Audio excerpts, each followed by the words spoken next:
À première vue, une carte One Piece peut sembler assez simple.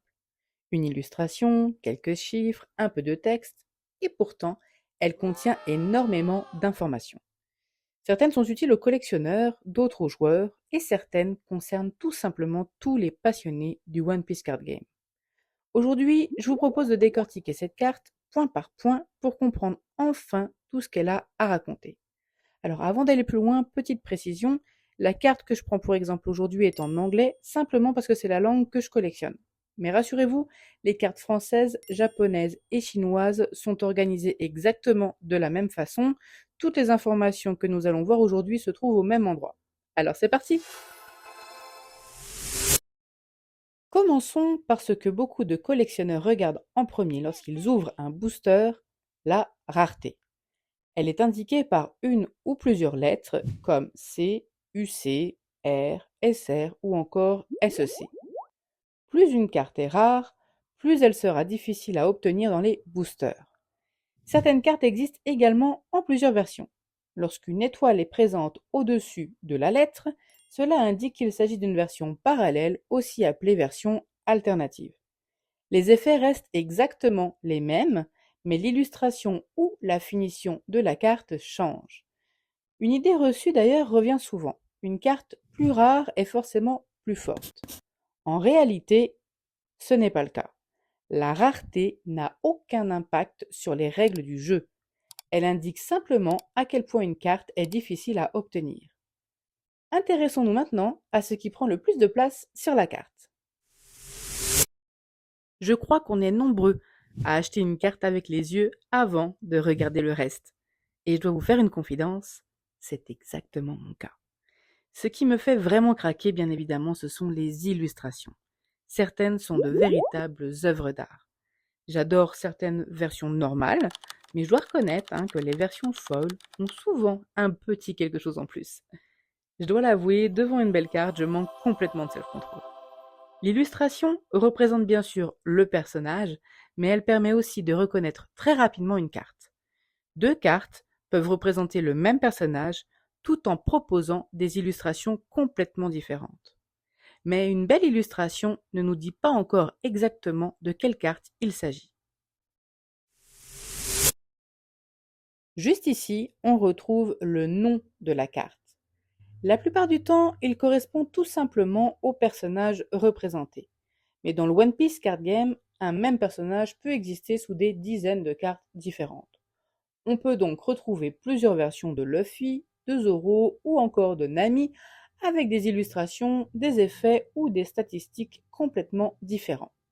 Le nom est donc une première information importante, mais il ne suffit pas toujours à identifier précisément une carte. Pour ça, il faut regarder juste un peu plus loin. Juste ici, on retrouve le numéro de la carte. C'est un peu sa carte d'identité. Ici, on peut lire OP03-070. Le OP03, ça correspond à l'extension dans laquelle cette carte est sortie, tandis que 070, eh bien, c'est simplement son numéro dans cette même extension. Si un jour vous cherchez cette carte sur Internet, dans un tracker ou pour compléter votre classeur, c'est cette référence qui vous permettra de retrouver exactement la bonne carte. Au passage, si vous aimez classer vos cartes, je vous ai mis en description les trackers que moi j'utilise pour ma propre collection. Maintenant qu'on sait l'identifier, regardons comment elle fonctionne. La première information qui nous indique comment fonctionne une carte, eh bien c'est sa catégorie. Dans le One Piece Card Game, il existe 4 grandes catégories: Leader, Character, Event et Stage. Notre Luffy est une carte Character, autrement dit un personnage que l'on pourra jouer pendant une partie. Alors sans entrer dans les règles du jeu aujourd'hui, retenez simplement que ce mot permet d'identifier immédiatement à quelle catégorie appartient une carte. Et puisqu'on sait maintenant de quelle catégorie de carte il s'agit, regardons ce qu'il faut pour pouvoir la jouer.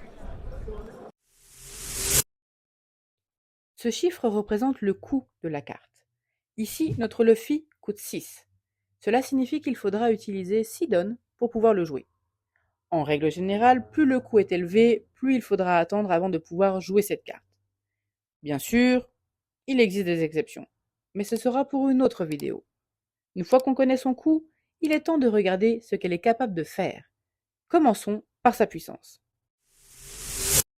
Juste ici, on retrouve la puissance de la carte. Dans notre exemple, elle est de 7000. C'est cette valeur qui est utilisée pendant les combats pour comparer la force des personnages. Plus elle est élevée, plus votre personnage aura de chances de prendre l'avantage lors d'un affrontement. Mais la puissance ne fait pas tout. Et juste en dessous se trouve un élément que beaucoup de débutants remarquent sans toujours savoir à quoi il sert. Il s'agit du counter. Sur certaines cartes, vous trouverez un plus 1000 ou un plus 2000. Cette valeur permet de renforcer temporairement la puissance d'un personnage pendant un combat. En revanche, toutes les cartes n'en possèdent pas. C'est d'ailleurs le cas de celle que nous avons sous les yeux. Si cet emplacement est vide, c'est donc parfaitement normal. Juste à côté se trouve probablement la partie la plus riche, mais aussi la plus intimidante pour un débutant, les effets. C'est ici que sont décrites toutes les capacités de la carte, ainsi que les conditions nécessaires pour les activer. Vous remarquerez d'ailleurs qu'une même zone peut contenir plusieurs informations, du texte, des mots-clés ou encore des conditions comme donne x 2. Les expliquer en détail demanderait une vidéo entière à eux seuls. Aujourd'hui, retenez simplement que si vous voulez comprendre ce que fait une carte, c'est ici qu'il faut regarder. Mais une carte ne raconte pas seulement ce qu'elle est capable de faire, elle nous donne aussi des informations sur son univers. Juste ici, on retrouve les types de la carte. Une carte peut en avoir un ou plusieurs. Dans notre exemple, Luffy appartient au type Water 7 et Straw Hat Crew. Ces types peuvent représenter un équipage, comme ici le Straw Hat Crew, mais aussi une organisation, un lieu, un arc de l'histoire ou encore un autre groupe auquel le personnage est associé. Certaines cartes interagissent uniquement avec des personnages d'un type précis. Et côté collection, certains choisissent même de collectionner un équipage ou un arc en particulier. Cette ligne peut donc avoir autant d'intérêt pour un joueur que pour un collectionneur. Et puisqu'on continue à découvrir l'identité de cette carte, intéressons-nous maintenant à sa couleur. Dans notre exemple, cette carte est violette. Le One Piece Card Game compte actuellement 6 couleurs, et chacune possède sa propre façon de jouer. Si vous êtes collectionneur, cette information n'aura généralement que peu d'importance. Mais en revanche, pour les joueurs, la couleur est essentielle puisqu'elle détermine avec quelles autres cartes elle pourra être jouée. Juste à côté, un petit chiffre qui, pendant longtemps, m'a laissé complètement perplexe. Ce petit chiffre s'appelle le block number. Je me suis longtemps demandé à quoi il pouvait bien servir. En réalité, il indique à quelle génération de cartes appartient cette extension. Chaque bloc regroupe plusieurs extensions sorties durant la même période. C'est principalement une information utilisée dans certains formats de tournois officiels. Ça peut aussi vous aider à situer votre carte dans la timeline du One Piece Card Game. Si vous êtes uniquement collectionneur, vous pouvez généralement l'ignorer. Mais notre carte nous réserve encore quelques détails intéressants et celui-ci me plaît particulièrement. En haut à droite de la carte, on retrouve le nom de son illustrateur. Alors chaque illustration est réalisée par un artiste et certains sont devenus très populaires auprès des collectionneurs. Alors au début, moi je regardais surtout le personnage, mais aujourd'hui, je regarde aussi le nom de l'illustrateur. J'ai même déjà quelques illustrateurs favoris comme Automne. Je trouve que ses illustrations sont vraiment magnifiques et se démarquent des autres. Peut-être même que je viendrai à collectionner juste cet artiste, les cartes qu'elle aura créées. À voir. C'est aussi une autre façon d'apprécier une carte et je trouve ça vraiment fascinant. Alors juste à côté se trouve un autre détail que beaucoup de personnes ne remarquent même pas. Il s'agit de l'attribut de la carte.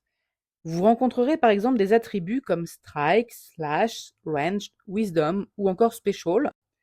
Certaines cartes font directement référence à ces attributs dans leurs effets d'ailleurs. Si vous débutez, ne cherchez pas à tous les retenir. L'important, c'est simplement de savoir où les trouver. Et il ne nous reste plus qu'un dernier détail à découvrir. Tout en bas à droite de la carte se trouvent les mentions légales. Alors c'est ici que l'on retrouve notamment les détenteurs des droits comme Bandai. Soyons honnêtes, c'est probablement la partie que l'on regarde le moins, et pourtant elle est présente sur toutes les cartes officielles. Donc ça peut vous permettre d'identifier une carte, savoir si elle est véridique ou non après un achat. Et voilà, nous venons de faire le tour d'une carte One Piece. Alors à première vue, elle peut sembler assez simple, mais maintenant vous savez qu'elle renferme bien plus d'informations qu'il n'y paraît.